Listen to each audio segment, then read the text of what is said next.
الحمد لله رب العالمين، والصلاة والسلام على أشرف الأنبياء والمرسلين نبينا محمد وعلى آله وصحبه وأهل طاعته أجمعين، أما بعد۔ اس وقت جو وائرس پھیلا ہوا ہے، اس کی بنا پر ملنا جلنا تقریباً بند ہو چکا، بھائیوں سے مصافحہ یا معانقہ نہیں ہو پا رہا، اور دوری کی یہ شکل اس طرح قائم ہے کہ ہر بندہ اپنے گھر میں محصور ہے۔ رمضان کی بھی آمد ہے، کچھ لوگ پریشان دکھائی دیتے ہیں کہ رمضان کی عبادات کا کیا ہوگا، لیکن اس پریشانی کی کوئی توجیہ نہیں کی جا سکتی، ساتھی خواہ خواہ پریشان ہیں۔ جو بھی ہے اللہ تعالیٰ کا امر مقدر ہے، جس پر ہر بندے کو سر تسلیم خم کرنا چاہیے۔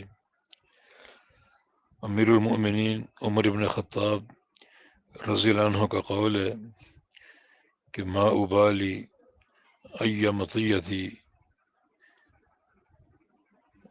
مطیت ارکبنی ربی، مجھے کوئی پرواہ نہیں میرا رب مجھے کس سواری پر سوار کروا دے۔ معنی یہ کہ کوئی بھی حالت، کوئی بھی صورتحال، غمی ہو، خوشی ہو، تنگی ہو، آسانی ہو، مالداری ہو یا فقر ہو، یہ سب سواریاں ہیں، اللہ تعالیٰ کا امر ہے۔ اللہ رب العزت جس سواری پر بٹھا دے میں اس کی رضا پر راضی ہوں۔ تو اس وقت اس وبا کی صورت میں گھروں سے نکلنا ممکن نہیں ہے، تو یہ عبادات گھروں میں انجام دی جائیں گی، تو یقیناً اللہ تعالیٰ کی رضا اسی میں ہے، یہ اس کا امر ہے، اس کی تقدیر کا فیصلہ ہے۔ تو اس میں کیوں ہم شکوے کریں یا کیوں ہم پریشانی کا اظہار کریں؟ میں یہ عرض کرتا ہوں کہ ہو سکتا ہے یہ رمضان کا مہینہ ہمارے لیے تمام گزشتہ رمضانوں سے بہتر ہو۔ جو گزشتہ رمضان گزرتے تھے تو ہم سوچتے تھے یا باتیں کرتے تھے رمضان میں بڑا مزہ آیا، فلاں جگہ تراویح پڑھی، وہاں کے امام کی قرأت اور لہجہ حرم کے امام جیسا تھا، اور فلاں جگہ اعتکاف کیا، بڑی وہاں رونق ہوتی تھی، وغیرہ وغیرہ۔ مگر یہ رمضان جب گزرے گا تو انشاءاللہ ہم یہی بات کریں گے کہ اس رمضان میں اپنے خلوت گاہوں میں اپنے رب کے ساتھ تنہائی اختیار کی،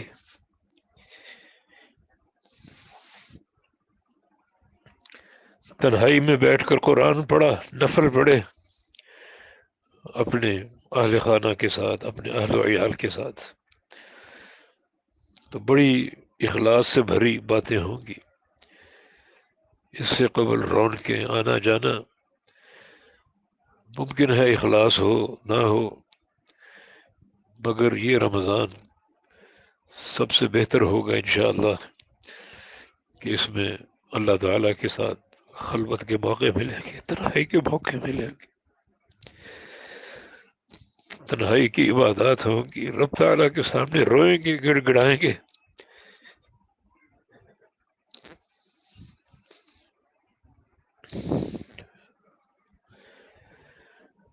تو پھر پریشانی کی کوئی وجہ نہیں ہے۔ اللہ تعالیٰ کے ہاں سب سے افضل عمل وہی ہے جو اخلاص سے بھرا ہو۔ اللہ تعالیٰ ہمیں اپنے مخلص بندوں میں شامل فرما لے۔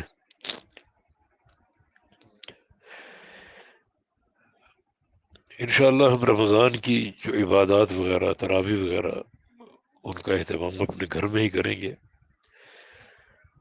یہ المعہد السلفی لتعلیم و تربیہ میں عمومی طور پہ تراویح پڑھا کرتے تھے، وہاں تراویح نہیں ہوں گی، اپنے گھروں میں پڑھیں گے انشاءاللہ. جو یہ 20 نکاتی ایک پروگرام آیا ہے ہماری حکومت کی طرف سے، تو نہ تو ہم اس پر کوئی تنقید کرتے ہیں اور نہ اپنی پالیسی اس کے مقابلے میں پیش کرتے ہیں. میں یہ عرض کر رہا ہوں کہ میں گھر میں ہی نماز کا اہتمام کروں گا. لیکن یہ حیرت ضرور ہے کہ جب پاکستان میں یہ وائرس ہلکی سطح پر تھا اور روزانہ اکا دکا لوگ فوت ہو رہے تھے، اس وقت تو مساجد بند کر دی گئیں. لیکن جب 18-20 وفاتیں شروع ہو گئیں تو یوں مساجد کو کھولنے کا حکم جاری کر دیا گیا. حالانکہ وبا اپنی شدت اختیار کر چکی، جس کے علاج کی کوئی دوا تجویز نہیں ہو سکی اب تک. پرہیز، ترک اختلاط اور تنہائی ہی اس وائرس کا سب سے بڑا علاج ہے. تو اسی کو ترجیح دینی چاہیے اور اختلاط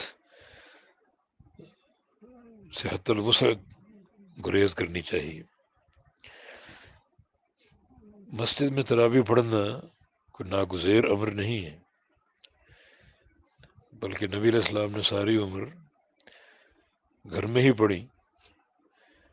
3 راتیں آپ تشریف لائے اور آپ نے باجماعت اہتمام کیا، اور یوں ایک سنت ہمارے سامنے آ گئی، گھر کی بھی اور مسجد کی بھی. تو کیا گھر میں تراویح پڑھنا ناجائز ہے؟ جو آپ لوگوں کو مسجد میں لا رہے ہیں اور صف بندی کے تعلق سے شریعت کے قانون کی دھجیاں بکھیر رہے ہیں. جس کام میں دونوں گنجائشیں موجود ہیں، مسجد میں پڑھیں یا گھر میں پڑھیں، اور گھر میں پڑھنے کی صورت میں اخلاص کی زیادہ حفاظت بھی ہے، اور اگر گھر میں جماعت ہو رہی تو صف بندی بھی ہے، تو آپ مسجد میں لوگوں کو بلا کر اللہ کی حدود اپنی رائے سے کیوں پامال کر رہے ہیں؟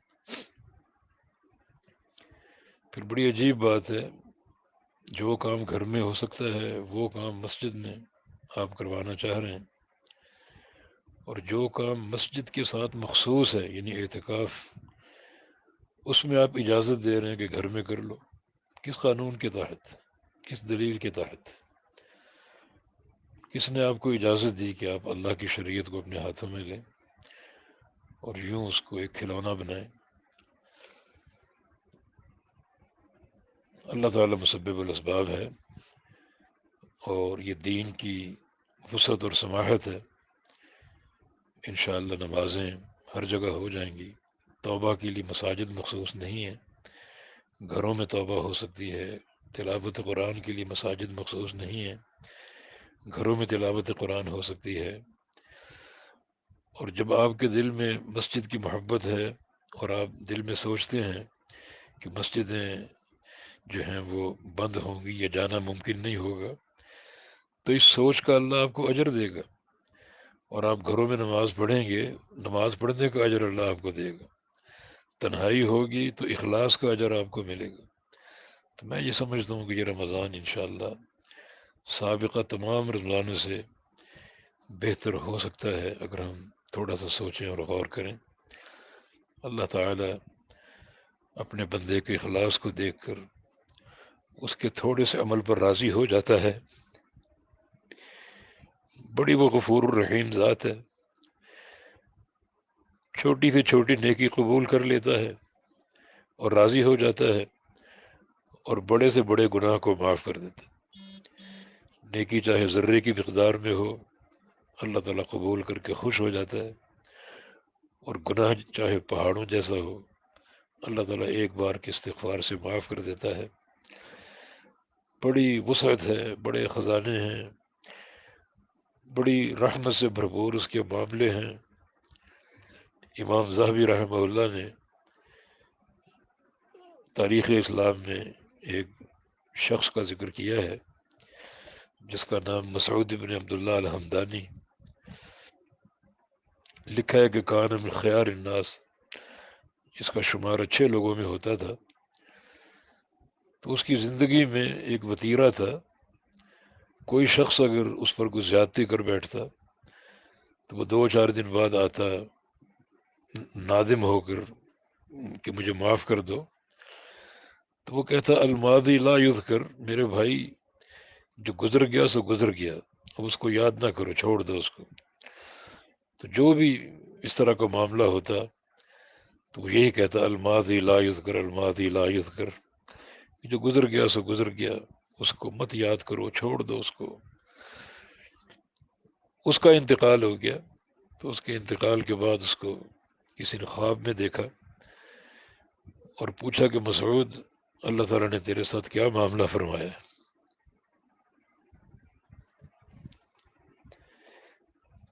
تو کہتا ہے کہ اللہ تعالیٰ نے جب مجھے دیکھا تو مجھے پکار کر کہا کہ یا مسعود الماضی لا یذکر، مسعود جو گزر گیا سو گزر گیا، اس کو مت یاد کرو، انطلقوا بہ الی الجنہ، وہ سامنے جنت ہے، چلے جاؤ اس میں۔ بڑا غفور الرحیم ہے، بڑا غفور الرحیم۔ تو اللہ تعالیٰ ہمیں جو ایک موقع مل چکا کہ اس کے ساتھ خلوتیں اختیار کریں، رجل ذکر اللہ خالیا ففاضت عیناہ، جو بندہ تنہائی میں اللہ تعالیٰ کو یاد کرے اور اس کی آنکھوں سے آنسو جاری ہو جائیں، اللہ تعالیٰ اسے قیامت کے دن اپنے عرش کا سایہ عطا فرمائے گا۔ تو الہ العالمین ہمیں توفیق دے کہ ہم تیرے ساتھ کچھ خلوت میں وقت گزاریں، تیرے سامنے روئیں، گر گڑائیں، سچی اور خالص توبہ کریں، خلوت کی عبادات کریں۔ اور الہ العالمین جس وبا نے اس وقت ایک بسیرا ڈالا ہوا ہے، اسے اٹھا لے یا اللہ، اپنے امر سے اٹھا لے۔ تیرے امر سے اتری ہے ہماری معصیتوں کی بنا پر، اور ہمیں توبہ کی توفیق دے، اس توبہ کی برکت سے تیرے امر سے یہ اٹھا لی جائے گی۔ یا اللہ امت مسلمہ پر رحم فرما، غرباء اور فقراء پر رحم فرما۔ اس وقت جو بڑی ایک پریشانی کی زندگی گزار رہے ہیں، الہ العالمین تمام بلاد اسلامیہ سے اس وبا کو اٹھا لے اور پوری دنیا سے اٹھا لے الہ العالمین، اور اپنی طرف رجوع کی توفیق عطا فرما دے۔ ربنا تقبل منا انك انت السميع العليم وتب علينا انك انت التواب الرحيم برحمتك يا ارحم الراحمين، وصلى الله على نبينا محمد وعلى اله وصحبه واهل طاعته اجمعين۔